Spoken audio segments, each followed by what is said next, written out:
જૂઠું બોલવાની, છેતરપિંડી કરવાની, કોઈની લાગણીઓ સાથે રમત રમવાની પણ હદ હોય. હું રાકેશ હિરપરા, પ્રદેશ મહામંત્રી, આમ આદમી પાર્ટી ગુજરાત. એક તરફ રાજ્યના હજારો વર્ગખંડો એવા છે જે શિક્ષકો વિહોણા છે. એક તરફ રાજ્યના હજારો યુવાનો એવા છે કે જે બીએડ, ટેટ, ટાટ તમામ લાયકાતોમાંથી પસાર થયા બાદ પણ રોજગાર વિહોણા છે, વર્ગખંડો વિહોણા છે.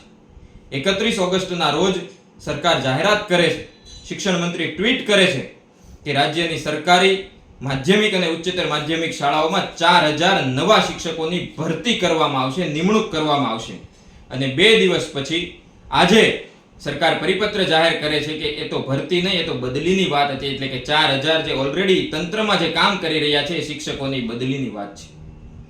કેટલી નબળી માનસિકતા છે મિત્રો.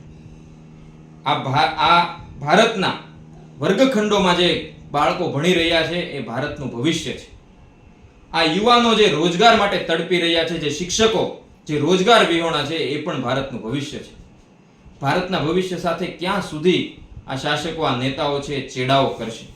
આમ આદમી પાર્ટી ગુજરાતે છેલ્લા 5 વર્ષમાં અનેક વખત વિરોધ પ્રદર્શનો કર્યા છે, રજૂઆતો કરી છે, આંદોલનો કર્યા છે કે આ વર્ગખંડોમાં ખાલી શિક્ષકોની જગ્યાઓ ભરવામાં આવે અને આ યુવાનોને રોજગાર આપવામાં આવે. આજે ગુજરાતના તમામ વાલીઓ વતી, વિદ્યાર્થીઓ વતી અને યુવાનો વતી ફરી એક વખત અમારી માંગણી છે કે વર્ગખંડોમાં આ ખાલી જગ્યાઓ ભરવામાં આવે અને આ બાળકોની સાથે, વિદ્યાર્થીઓની સાથે, આ યુવાનોની સાથે, એમની લાગણીઓ સાથે, એમના ભવિષ્ય સાથે ચેડા કરવાનું બંધ કરવામાં આવે.